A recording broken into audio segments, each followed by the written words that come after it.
Hello everyone, আমি প্রিয়া। আমি আবার চলে এসেছি একটা মিনি ব্লগ নিয়ে। আর আমরা সবাই মিলে আজকে বিকালে বেরিয়ে পড়েছিলাম আমাদের মন ভালো করার এক ঠিকানায়।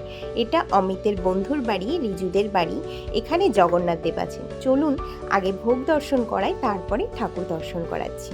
আর এখানে সমস্ত যে শৃঙ্গার হয়েছে ঠাকুরের, শাড়ি পরানো থেকে শুরু করে গহনা, ফুল, সমস্ত কিছু রিজু নিজে হাতে সাজায়।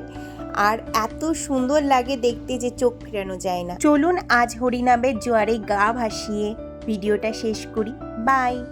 রাধে রাধে রাধে রাধে রাধে রাধে রাধে রাধে রাধে।